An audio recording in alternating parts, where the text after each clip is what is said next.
Apa taman surga itu? Batasannya adalah antara kamar Rasulullah atau dalam riwayat antara kuburnya dengan mimbar.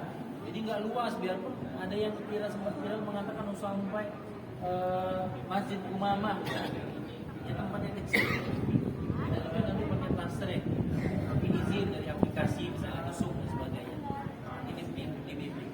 Jadi usahakan, karena kata Ibnu Qayyim, paman wata'a qadaman, orang yang bisa menginjakkan kaki di taman surga itu, maka mudah-mudahan itu bentuk tiket untuk masuk ke surga pada hari kiamat nanti.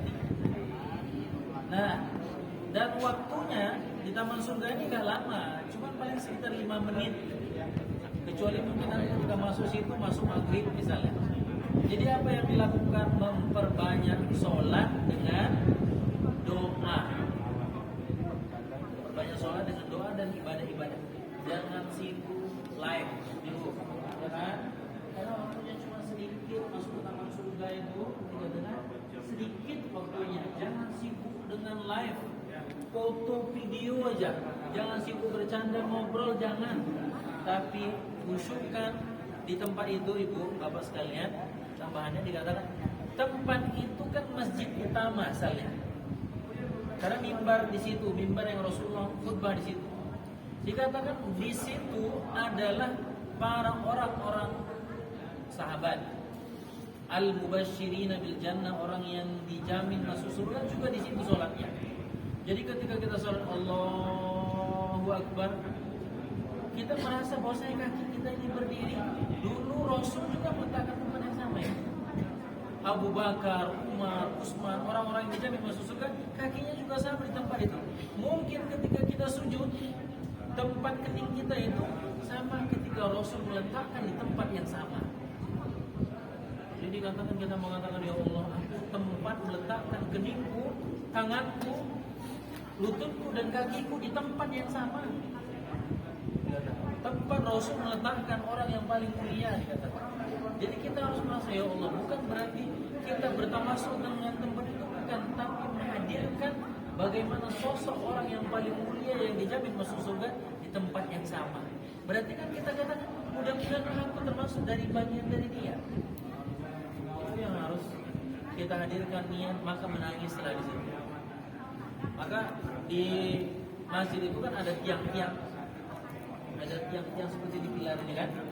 Dikatakan ada nanti contohnya ustuwanatu asirroh, ada bacanya di atas. Maka tiang ini dikatakan Rasul kalau selesai sholat sunnah capek, maka dia bersandar di sini. Maka ya Allah, ketika kita sandarkan juga punggung kita di situ, kita katakan, ya Allah, tiang ini pernah disandari oleh Rasulullah setelah sholat sunnah dia. Kadang-kadang beliau berbaring di situ. Contoh dikatakan, mimbar itu dikatakan adalah dulu dari pelepah kurma. Ketika pertama kali dibuat, sebagian mengatakan hadisnya dhaif, sebagian mengatakan hasan lidat.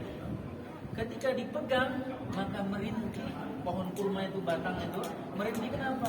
Dia merasa mulia karena disentuh oleh orang yang paling mulia. Dikatakan Rasulullah yang itu. Maka dia merintih pohon kurma itu, batangan kurma jadi mimbarnya itu merintih. Sama juga ketika kita mengatakan, ya Allah, aku pernah menyenderkan di tiang yang disender oleh Rasulullah, sama.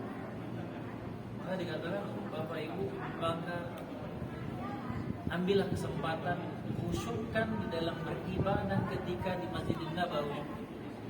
Itu di taman surga, itu tempatnya terbatas. Ya.